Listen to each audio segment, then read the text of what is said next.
Discover Help presents Stress-Free Living with Ray Samich and Mr. Stress-Free, Ratanjit S. Sandhi. This audio program is an unscripted and unrehearsed conversation between Ray and Ratanjit. It is shared with you in hope of adding value to your life. We encourage you to listen to this program in its entirety to receive the full impact of its message. Sit back, relax, open your heart, mind, and soul to this edition of Stress-Free Living.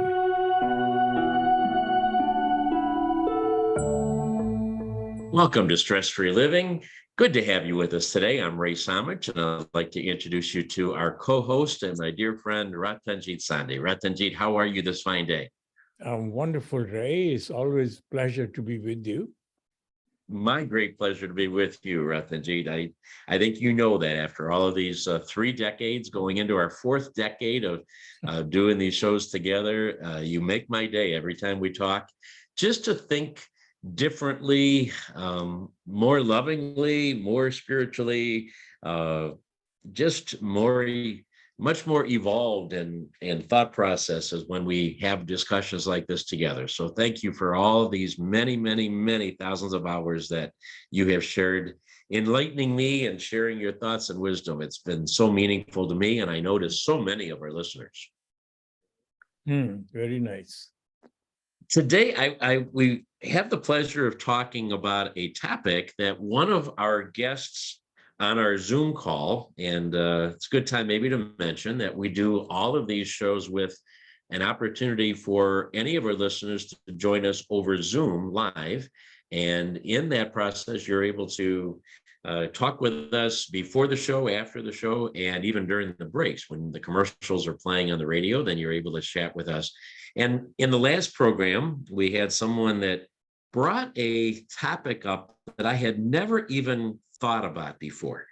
And he said it was difficult for people to unlearn what they learn. And I never even thought about those words.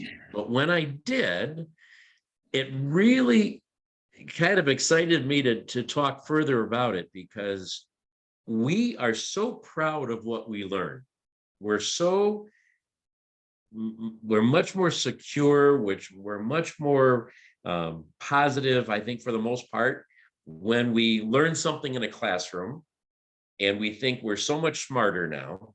We have our degrees, or we get experiences. We learn through the school of hard knocks of life, and we learn something, and then that becomes kind of a trophy for us. We've learned this, so it now becomes a part of who we are, and I don't think we even think about the idea of unlearning something. We don't want to unlearn something.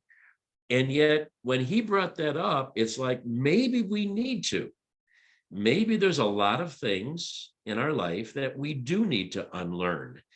And if that is the case, how do we know what we should unlearn, and how do we do it?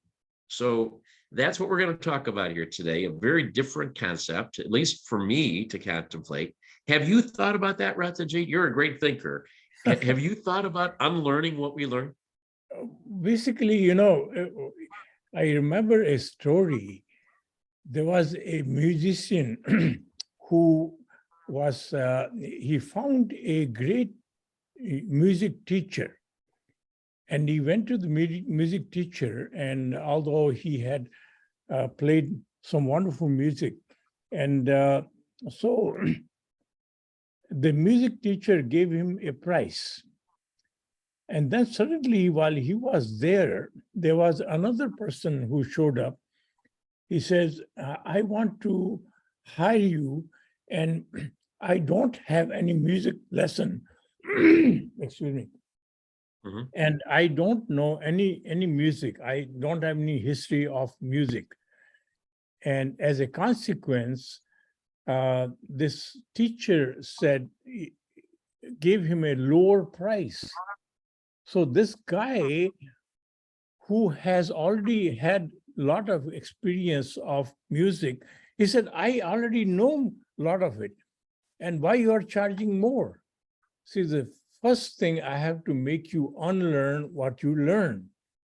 so I can make room for new things which I can teach you. So learning is a constant process of unlearning. So we have, see, initially when we go to school, when we are young, uh, so our system is such that the information is simplified when we give it to our children. And as they grow, then we start giving them complicated information. And ultimately, there's a final stage when we are fully matured and we are really become a student and we are told this is all we know. So can you research more and find out the real truth? So there are three stages. Initially, we are given very simple information which we can digest and we can hold. And then when we go to higher education, we are given additional information.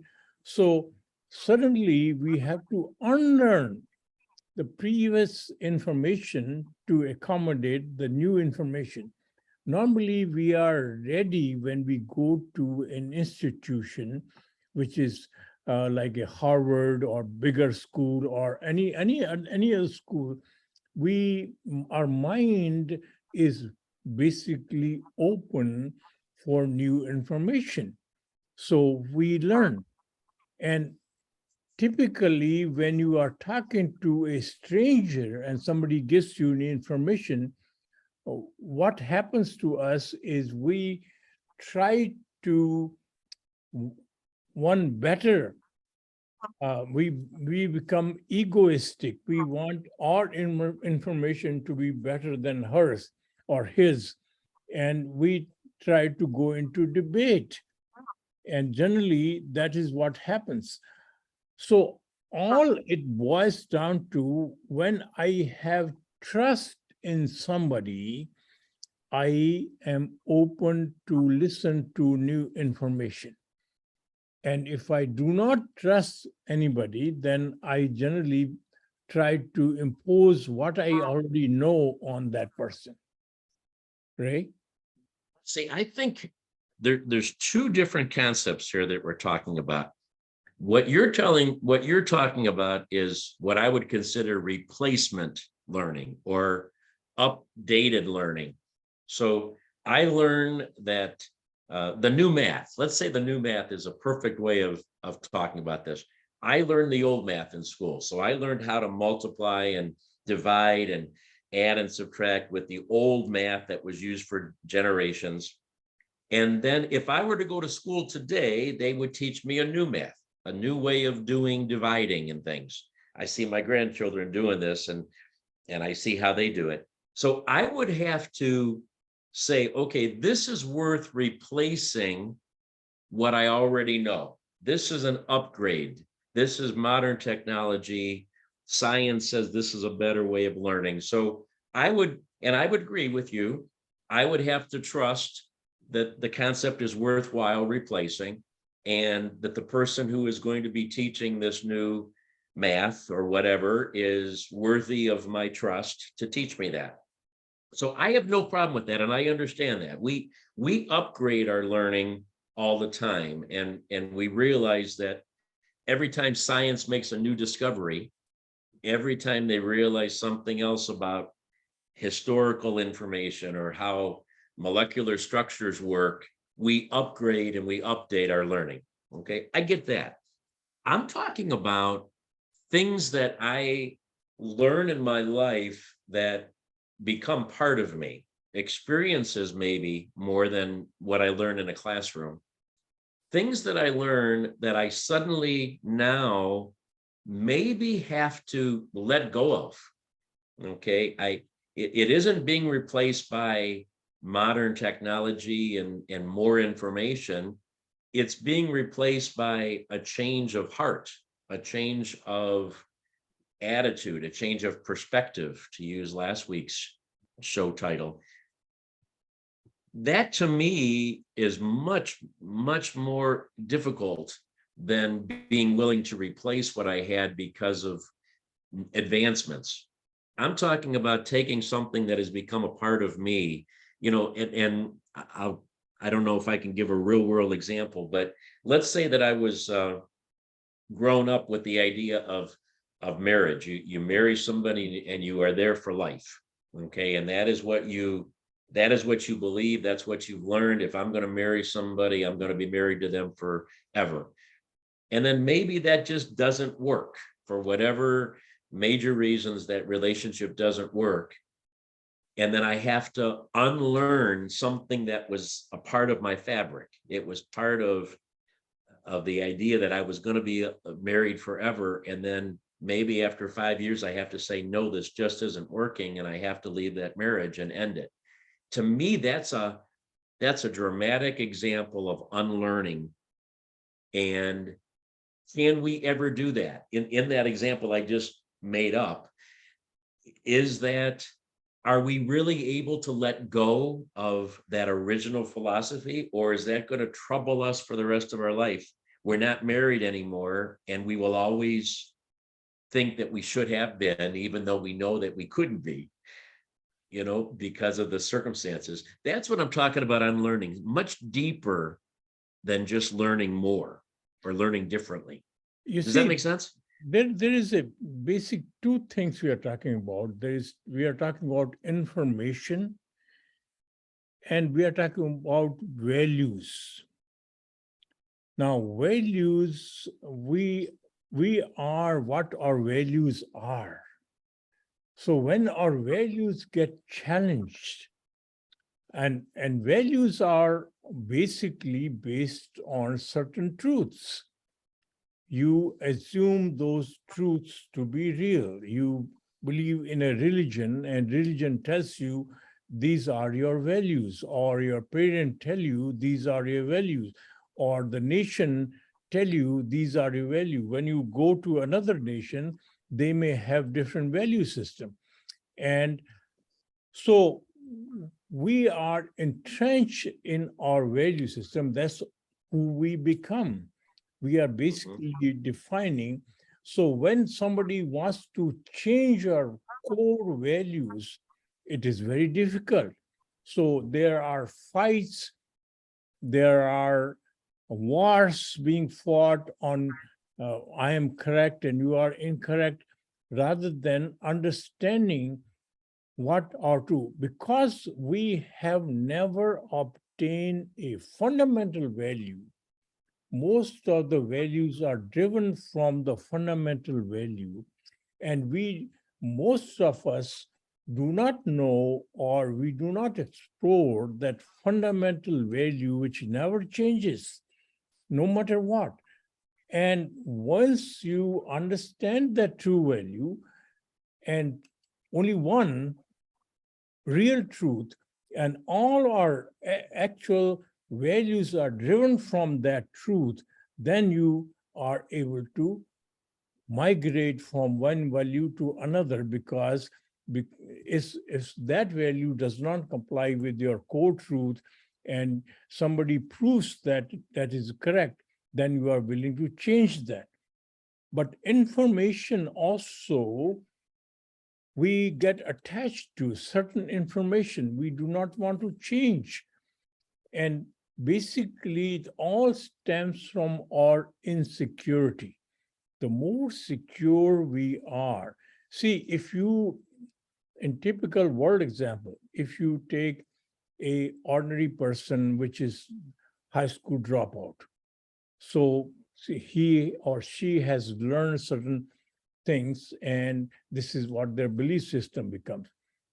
And they are generally much more sure about things, and they would make a statement which is very definite statement. The more educated you are, the more open-minded you become. And this is typically your security is different. Once your security comes from your small amount of knowledge, limited amount of knowledge, then that is what you hold on to, right? All right. So you have opened my eyes to realizing that there are two sides of this story. I came into this really talking about the values. You've appropriately defined where I was coming from in terms of learning our values and unlearning our values. I would like to talk about that, but I'm going to hold that off later on in the show because that's still important to me. But let's go forward, and maybe we need to take a quick break here, but let's go forward instead for the opening for the first half hour. And let's talk about this information replacement and the security idea here, or insecurity in terms of that, because even the replacement knowledge that I referred to, or the upgrade, the updated knowledge, I do agree with you that that's not easy to trust people enough to replace information. And I think that may be a problem for people that's causing stress. And that's what we're all about here, trying to reduce it. So we're going to first talk about that whole concept of our willingness, our openness to replacing information, to unlearn what we've learned there. And then if that's okay with you, Ratanjit, we'll go on to that other second half, which was really where I was more intrigued with, because, and even how you answered now, I know you said there's a core value, but there's lots of different values that we do learn in our life besides that core value. And there's a lot of different fundamentals that become a part of who we are that are really, really difficult in my mind to unlearn. And I don't even know if we're willing to consider doing that. So does this make sense? Does it sound like a plan? Yes. Very All nice. right, good. Then let's take a quick break here. We'll send it back to our studios. We'll talk with our Zoom visitor to see if they have any input for us here today. And then we will come back with you and talk about unlearning what we've learned, especially when it comes to information that has been shared with us over our lifetime. We'll be right back. This is Stress Free Living. Stay with us. Sure. Hey, Kim, you are our sole guest here today. We are so delighted that you're with us. Otherwise, we'd be really lonely. I Are feel you like there? I feel like I'm the lucky one. I think about growing up in a community where only 8%, not 80, 8% of the kids were passing the proficiency test, and 80% of the families were living in poverty, and no one in my family had a college degree. And it was just extreme poverty, violence, gang violence, drugs, all this stuff. And I had this desire for higher education. And I found it through books and relationships with educators. Literally, a counselor at school helped me fill out the FAFSA because my mom was like, "What's that? I'm not taking the time to do that." And then I went on to get a master's degree. I had to take so many remedial courses just to get up to the college level over at Tri-C. I'm so grateful for them over at Cuyahoga Community College. And then I went on to Ursuline, and now I have a master's degree. So I only had faith, in God. I was like, I don't know where I'm going, but I'm not staying here. And I had to let go of and unlearn a lot in the atmosphere that I was in. My family, they're wonderful blue collar workers, but they didn't have the same desire that I did for higher education. And I thought, with faith in God and education, this will unlock opportunities for me. But I had no evidence because no one in my family had done it. It was terrifying. And somehow I did it. And then I ended up launching 3 kids off to great institutions. And now it's like striking a balance. Just because you have the knowledge, it doesn't make you superior to others, but it does give you some additional options. So thank you for this conversation. It's amazing. Thank you. Well, you apply to both of these levels that we're talking about here with upgraded information and upgraded values too, if you will. So fantastic. You should be very proud of yourself. You've done tremendously. Thank you. I don't know. Okay, we are coming back. This is Stress Free Living.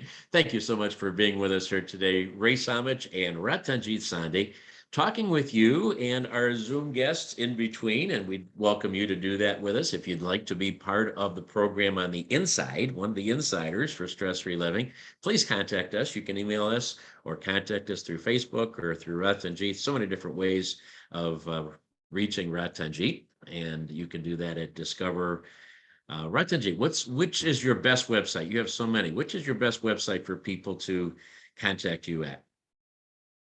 Discover Oneness. Discover Oneness. .org. He's Mr. Stress Free. He's all kinds of different foundations that you're involved with, but Discover Oneness is the best way to reach him. And if you do, then he will give you that secret link to join us on our Zoom call. Yes. Ratanjit, so the information that we just shared off the air especially pertains to the second part, which is when we're going to talk about upgrading our values and being willing to unlearn those. But let's go back to the first part that you so eloquently described a few minutes ago.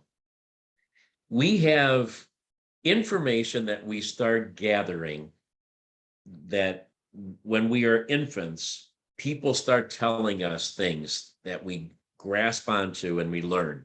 Our parents, our siblings, our family, then we go to school, then we go to church, our religious leaders, we read, we watch television, we use the internet, and of course that's not a good idea because 90% of that isn't even true, but we still think we're learning something there. So we get all of this information that we gather, and we think we are smart. We think we are so educated and we have all this information. Why do we even need to think that we need to unlearn? Why is that an important first step? Like for Alcoholics Anonymous, they say you have to admit you have a problem before you can do anything else. Do you think it's the same thing for education? Do we have to be willing to say, I will unlearn some things because maybe I don't have it? I'm not as smart as I thought I was? Before we can understand learning, we have to understand learning. So learning is incentivized by many factors. One is, if we are curious, we want to find the answer. That incentivizes us from learning. That is pure learning. Now, typically, we get a college degree to get a better job. It is greed driven, because as long as I get a degree and I basically end up passing the exams or somehow enough education so that I can get it, enough grades to get a degree. So that is all greed driven. So normally in our society, we find a lot of cases of greed driven, and there is a third one, which is insecurity driven, insecurity and greed driven. So somehow or other, I want to be better. I want to attach a PhD on my name so that so people would have respect for me. So there are many people who end up doing 1 master, 2 master, 3 master, or 1 PhD, 2 PhD, 3 PhD. So their personal self-worth is very poor. There is one reason to gain all this knowledge is for curiosity and knowing more, and that is fine. Because other side, which is typically we find is our insecurity, which is reflected in our greed and our showing that I am better than other people. So that is one of the reasons for our learning. So that type of learning, if you're accumulated learning because of your greed and because of your insecurity, that would be harder to unlearn. Because if you are curiosity driven, you are constantly seeking new knowledge, you are curious, that it becomes much easier for you to unlearn and learn, right? You gave those 3 different examples, and sometimes what I love about our conversations and about you is the harsh reality of certain words. And greed and insecurity are not pleasant words. Okay, those are pretty harsh. And so I think about all the people that are, all the millions of people that have gone through education with the idea of saying, I'm going to do this to get a better job. I'm going to do this to make more money, to be more successful, and therefore to provide better for my family and all that scenario. I don't think of that as greed. I guess maybe at the core, it is because it's self-centered. I want to do this for myself. I want to do this for my loved ones, my family. I want to provide better for my kids. But it's hard for me to accept that as the word greed. It's a motivator for me. It's an inspiration for me to work harder, to stay up later at night, to study the books more, to not to drink the night before an exam when I'm in college, but to get a good night's rest and be ready in the morning to take that test. It's pretty, isn't it pretty harsh to look at that and say that, well, it's really comes down to greed when there's a human motivator that says, I want to make myself better? The college graduates, the statistics shows us that 40% of the graduate from college never touch another book to read. What does it prove? That is, their basic motive was to get a degree, and basic motive was to land up a better job. And of course, there is some forced learning on the job. In order to carry out the job, you have to learn certain things. So Sure. Not that they completely stop learning, they learn. But 40%, over 40%, 43 or 44%, college graduates do not I believe read that. another I'm book almost ever. surprised it's not higher, honestly. Yeah. I'm not surprised by 43% But because some of them they read certain they're books. there just to get the degree. They're Yes. there just to fulfill the requirements, and once they get it, they probably, so many of them say, I never want to open up another book.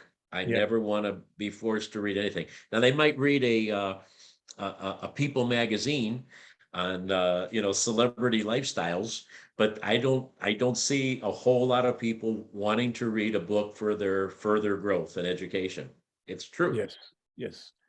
So that Conversely, you're involved with, I know you've been involved with mastermind groups and things. It's amazing. Every time I get together with those kinds of groups, they share that they just read these 5 books over the last quarter, and they are amazing. And they share the names and titles and the authors so that everybody can enjoy these on life and on learning and on business and on thinking and all that kind of stuff. So it does validate your point completely, that you realize that there is so much more that you can learn. Even if you have become very successful, you're still reaching out to learn more, read more books. now there are people who continuously read.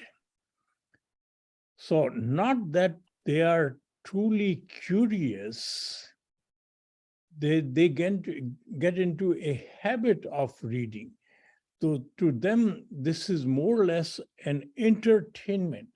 And many books they read, which are mostly entertaining, not really information providing. So it not only people who do not read, people who read also, we have to make sure that they read for the right regions. Okay, we're picking on everybody today. It doesn't it doesn't matter who you are, where you are. We ask everybody to think about what they're doing, I think. Let's, so you didn't, there was a very interesting statistic, and I appreciate you sharing that, and I agree with you, but that doesn't really answer the question that I asked. Do you think there are people that are in it just for just for the degree, just for the fact that they've got it. But is it wrong that we are motivated by bettering ourselves? Isn't there something of value to say that we, in order to get that degree, whether it's one degree or 13 of them, that we have to sacrifice, we have to be motivated to do a lot of hard work to get that? Isn't there some value in that process, that we have become disciplined and worked on that? Or is it solely on the intent? Are you evaluating solely on our desire for the result? See, what happens is initially, whatever incentivizes you, whether it is a job or whatever it is. So once you are in the education institute, and our education institute also don't do a very good job. So they don't make people curious enough so that they continue to become a good student, continue to remain in the student mode. So if you find that situation, initially you joined a higher learning institute for getting a better job, but then some professor or some course inspired you and waken your curiosity, and suddenly switch from a paradigm of greed to curiosity. And it is possible that you become a true student, you become curious, you become a knowledge getter rather than knowledge gatherer. So there are two aspects of our education. One is knowledge gatherer, one is knowledge who understands the knowledge, who is more interested in knowing than the knowledge. So that 40% statistic you talked about, that's probably aligns with what you just said. That 40% that never reads another book the rest of their life, they probably didn't make that jump to curiosity. Yes. And that's why the day they got that degree, they closed that textbook and they never opened up another one, because that's as far as they wanted to get. They wanted to get that degree.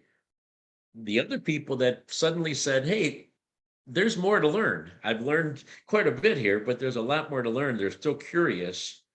And, that advancement is very meaningful. And I hope that people don't mind that I'm belaboring the point a little bit, because if you don't do that, you're almost, it's like you're acting like your brain can't handle any more information. Like, I've learned all that I want to learn and I don't want to learn anymore.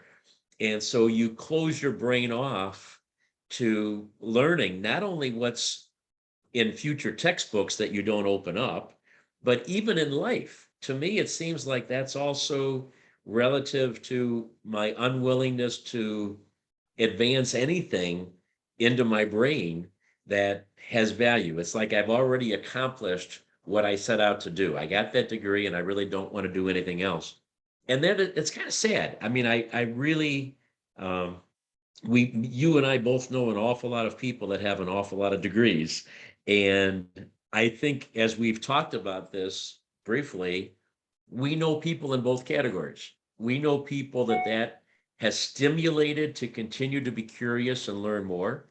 And we know our share of people that have pretty much shut down their brain because they've accomplished what they felt they needed to. Yes. Yeah. It's tragic that our school and our colleges and our professors do not inspire us or do not give us the curiosity which we need. So as a small adult, basically, we are going to be greed-driven. We are going to be pressure-driven. We are going to be insecure. So it is the purpose of our education to make us secure, make us more free from greed, make us more free from our ego, So none of these things our college curriculum is focused on. They are more and more and more focused on giving us some sort of a skill, which they do very poor job of, because most of the people, when they are hired, they have to retrain them. The college education does not get them ready for even a job. So our education system is so defective. And until we comprehend the education improvement, rather than getting our agenda through, whether it is we are Democrat or Republican or whichever party, we are getting our agenda through rather than educating our children, educating our future generation, we are never going to achieve our curiosity level in each of these students, right? You know, the last aspect of this that I wanted to touch on was, you mentioned a long time ago this morning, trust. That we have to be willing to trust the person who's going to give us that replacement knowledge, to inspire us to unlearn what we've learned so that we're willing to learn more information. It seems almost contradictory that if I'm in a state where I am unwilling to learn more, I think I know everything, so I don't need to learn anything else. Am I even open to trusting somebody else that introduces a new thought?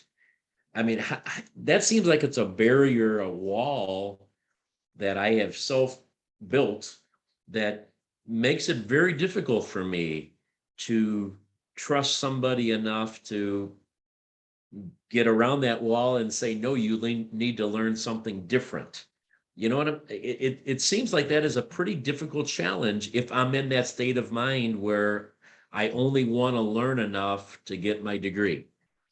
See, the basic unlearning automatically happens when the new learning is so correct that it applies to you. You suddenly say, oh my God, the value of that learning itself, no matter where it comes from, whether it comes from a guy who we trust or it comes from our enemy, if that information or the knowledge is so strong that appeals to you, then suddenly it replaces your old learning.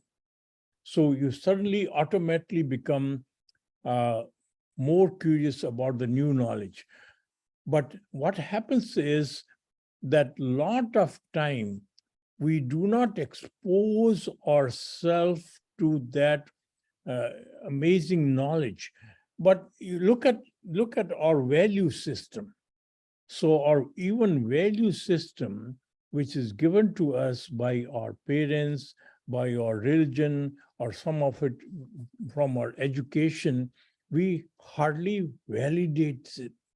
We basically, this two people who are exposed to the same condition will have two value systems.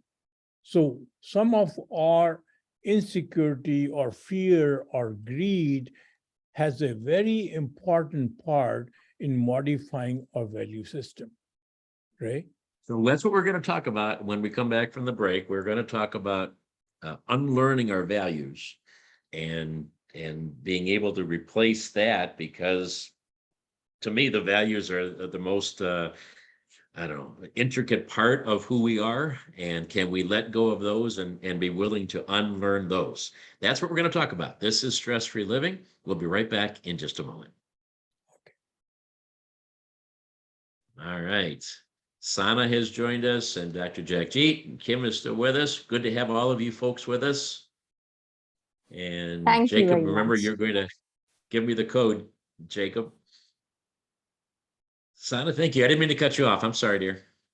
Go ahead. Not at all, not at all. I just wanted to ask a question, which I think I'll reserve towards the end when the Q&A session is on. That time I'll get my clarification done.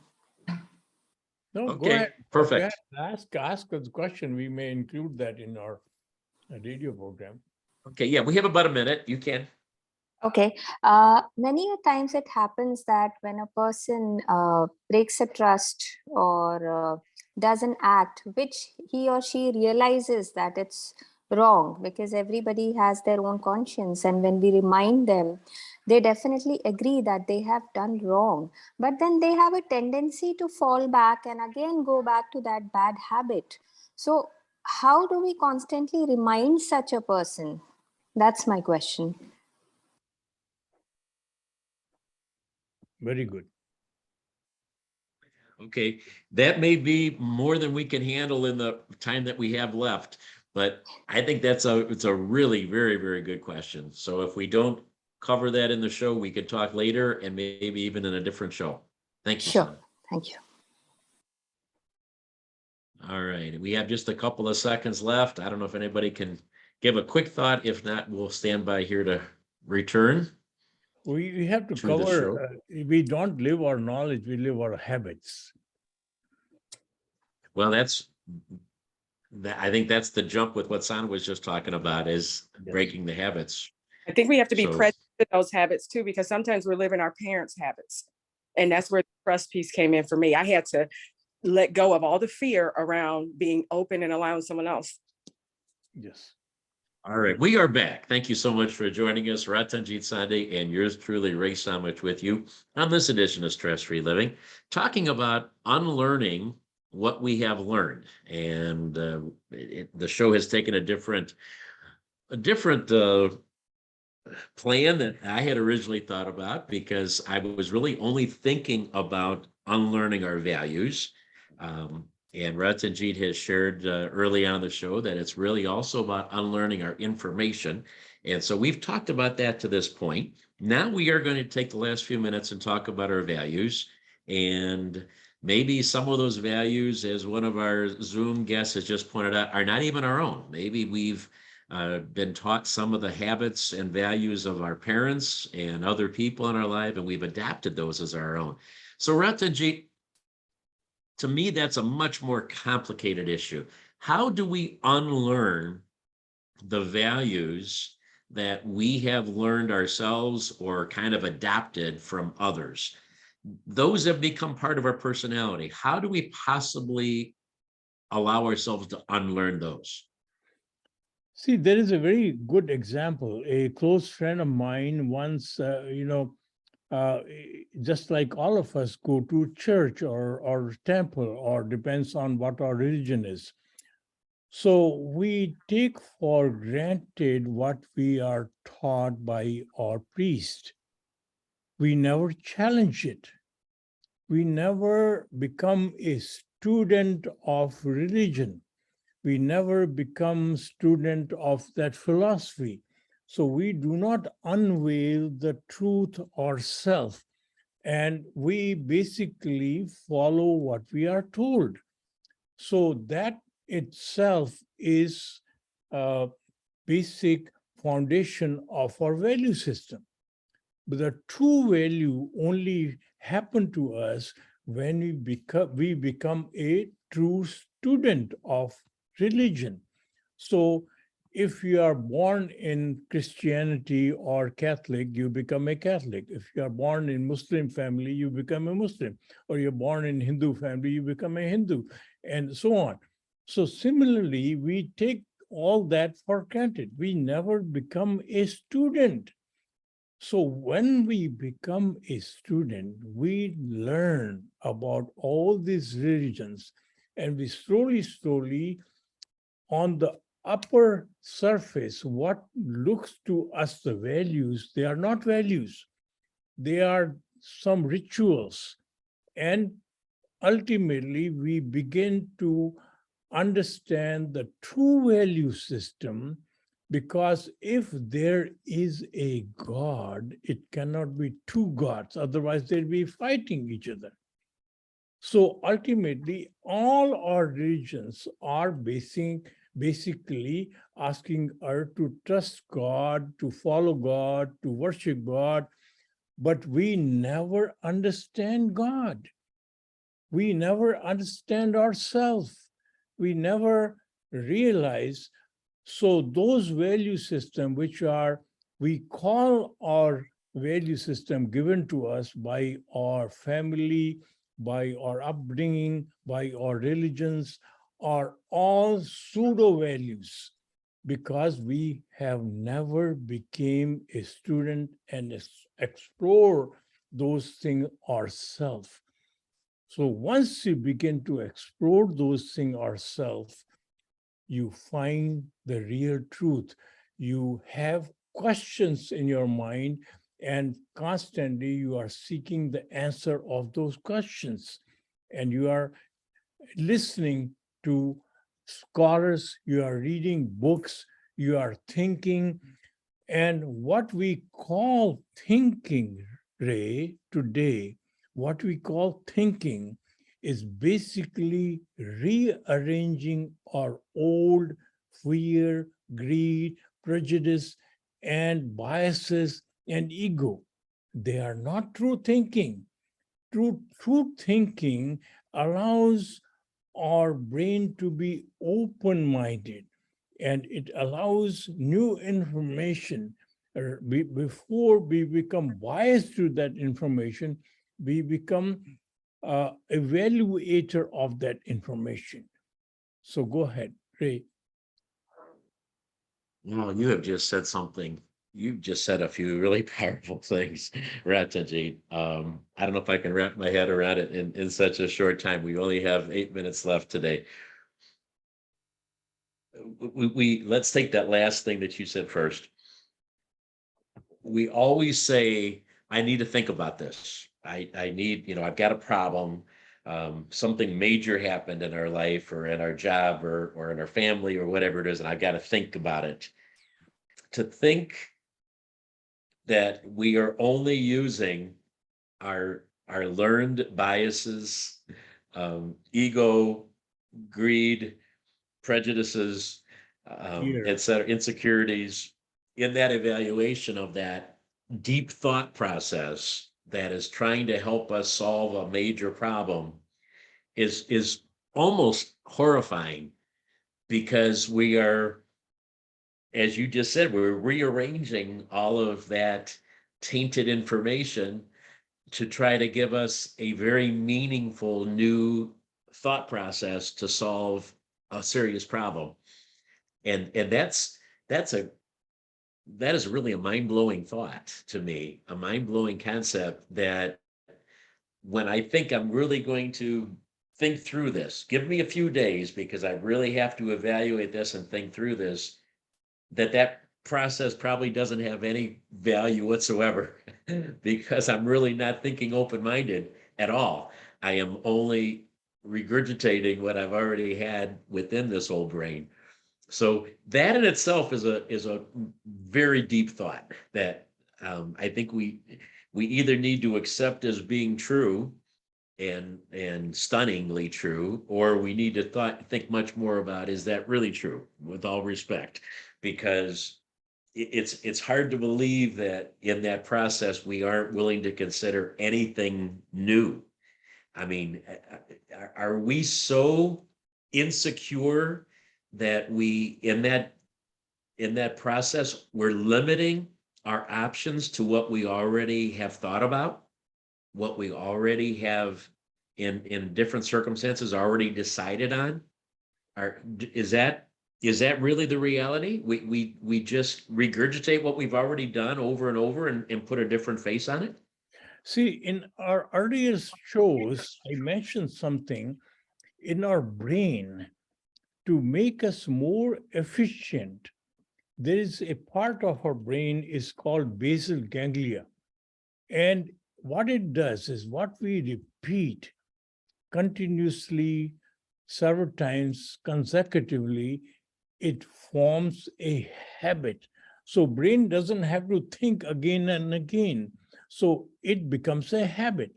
Now, once a habit is formed, our whole faculty, our whole system, human system, is run by these habits rather than the new information. So our knowledge, will thus never transform us, because we gather our knowledge, we file our knowledge, we talk about our knowledge, we write books about our knowledge, but we never live our knowledge. What we live are habits. And until we change our fundamental habits, we will not change our values or our know-hows. So we basically talk about our knowledge. A real example is that if I mentioned in our last show that our physician or doctors actually are trained to be healthy. So, but the average lifespan of a doctor is 10 years shorter than a normal average human being. So why is that? Because they live their habits, not their knowledge. Go ahead. As one of our guests on our Zoom asked, that's bad enough with what you said, but what if we're living somebody else's habits? What if our parents have impacted us so much, or other leaders in our lives, or other powerful people in our lives, our spouse or whoever it is, a friend, and we've now kind of assumed their habits as our habits. So they never really were ours anyway. We never really thought them through in the beginning. We just took them. Even your example of religions, if we've never taken the time to validate what our religion was when we were born, when our parents kind of gifted that to us, and so we've lived somebody else's religion, we've lived somebody else's viewpoints without exploring them ourselves. It's to me, that's the ultimate sadness, that we are, as you just said, living our habits, not even living our knowledge, and in some cases living other people's habits that we've adapted as our own without even going forward. I mean, this is the essence of this show, okay? Because we learned those habits and we're never even thinking about unlearning those. Yes. We don't even explore that possibility. You know, the interesting thing is when we are child, 2-year, 3-year, 4-year, 5-year old, we do our vocabulary, your language is limited, and our understanding of language is limited. So most of the information we pick up from others' habits. So we copy their habits rather than the information which is given to us. So if you want to parent your child, develop the right habits, because those are going to be copied by your children, not that what you tell them. So initially, our habit forming takes place from copying others. So that is why our society never changes. It keeps on repeating the same mistakes over and over and over again. We never learn from history.